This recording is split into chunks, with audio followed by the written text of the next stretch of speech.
Hey guys, thank you so much for having me here. I did have some slides, but we've had a bit of technical difficulties, so we won't be able to show them, unfortunately. So I'm just going to kind of talk to my computer for some prompts. But so my name's Leah Callon-Butler. I'm not sure, I can't see any of you out there, but if we haven't met before, I'm the director of a consulting firm called Emphasis. And I write a regular opinion column for CoinDesk, which has mainly looked at things like how blockchain is being adopted across Southeast Asia.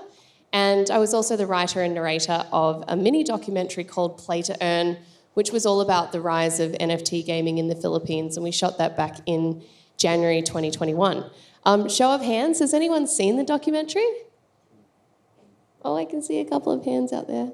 Thank you for watching.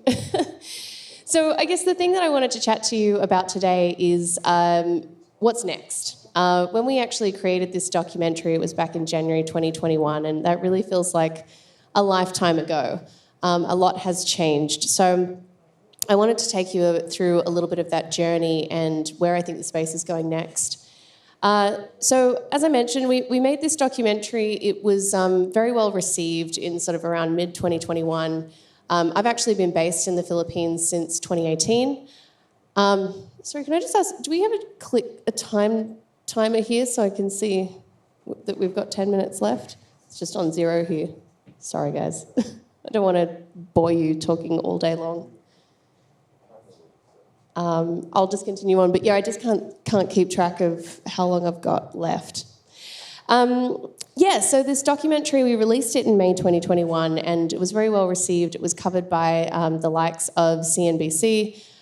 We actually won an international award for it, which was Best Documentary Short, which we're very excited about. But back then, when we were watching this take off, it was actually around August 2020. I was living in the rural Philippines, and a friend of mine who knew that I was very interested in how blockchain could be used to improve people's lives and do some good in the world, had mentioned that there was this community that was playing a blockchain game to put food on the table amid the pandemic. It sounded way too good to be true to me, so I had to go and investigate and find out what was happening. And it turns out it was true. There was about 100 people on a street in a province called Nueva Ecija playing this blockchain game. And that was kind of the origins of this story. But if we kind of fast forward a little bit, August 2020, there wasn't that much happening, people playing this game. There was less than 500 people around the world playing it daily. But in the coming months, we saw a lot of innovation come out of that space. Particularly, I think you're probably familiar with the idea of scholarships, which was really the first time that we ever saw true utility of NFTs to be able to be rented as yield-producing assets. I think that was a very exciting time because, back then it was very unique to the game Axie Infinity to be able to do that, but I think we've seen it baked into a lot of blockchain games since then. And this idea that you'd be able to actually lend an asset to someone and potentially split the yield that comes from it, just like you would any other asset, any other real-world assets. That was kind of an interesting innovation. One of the other things that we saw was, particularly in the Philippines, there is a term which is OFW, if you've heard of it before. It stands for Overseas Filipino Worker. And around that time, sort of at the peak of Axie Infinity, we saw the rise of the Metaverse Filipino Worker, or MFW.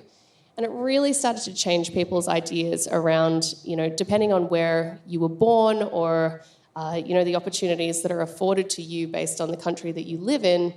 It was really starting to kind of smash geographic boundaries and give people opportunity to earn in the metaverse as opposed to, the local town where they live. What we saw spiral out of that, again, was the idea that all these local merchants were actually accepting SLP as payment.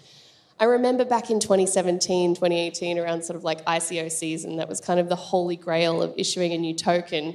If you could find that people were readily accepting it, using it for payments and things like that.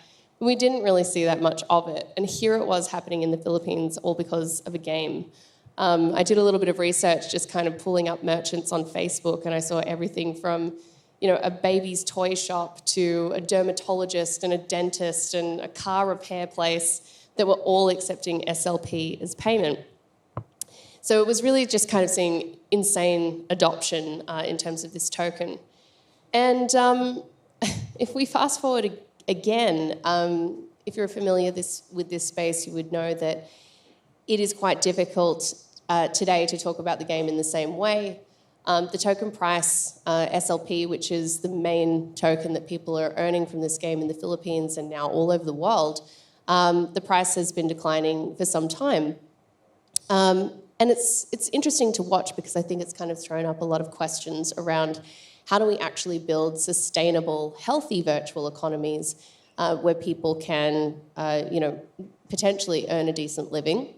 The next question that has popped out of that, I guess, is that you would have seen a bit of a seismic shift from the original terminology that we were using around play to earn, becoming play and earn, which some people sort of thought was just basic semantics, but it was really around, well, what is the fundamental nature of a game? Should people be playing these games just to earn money, or should they be doing it purely for the fun factor? So that has definitely been something that's taken into account in terms of the sustainability of these virtual economies and how they're going to continue to exist and evolve.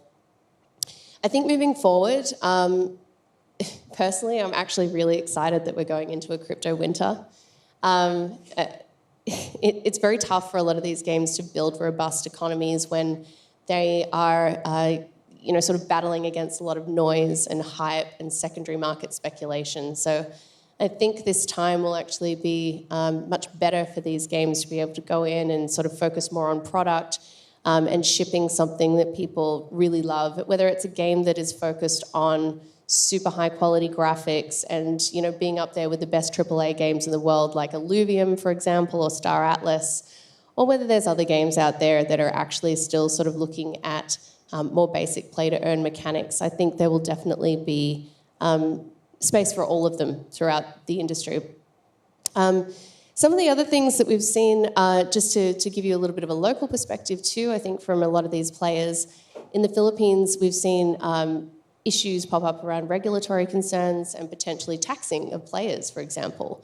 There was some interesting sort of sensationalist headlines that popped up in the Philippines around mid-2021 when the local tax office was reminding players that if they are earning income from blockchain games, they do need to report their earnings. Our response to this was that that's actually a good thing because it is kind of demonstrating the legitimacy of these games and kind of recognising it as a real job or a real career profession if that's the path that you want to go down. But at the same time, it is very much that encroachment on these players that, sometimes you might be talking about players who have not earned enough in their life to be able to submit a tax filing, so it can be kind of scary for them if someone is bearing down and reminding them of these obligations that they have that they weren't previously aware of. I'm actually coming up to time, so I'm not going to be able to take you through all of the concerns, but I do think that it's important that we lean into a lot of these issues and have really active discussions around how to solve them. I'm personally incredibly bullish on the future of play to earn, but there is a lot of kinks to iron out in the meantime. I'm just very excited that we've got a lot of really fantastic talent working on it now, a lot of amazing Web 2 game developers that are also transitioning over, and some really solid VC funding, I think around $6.5 billion that has flown into the space now. So very excited about the future, and if anyone wants to come and chat more later, please do. Leah Callon-Butler, everybody. Thank you very much, Leah. Well done. Love the chat.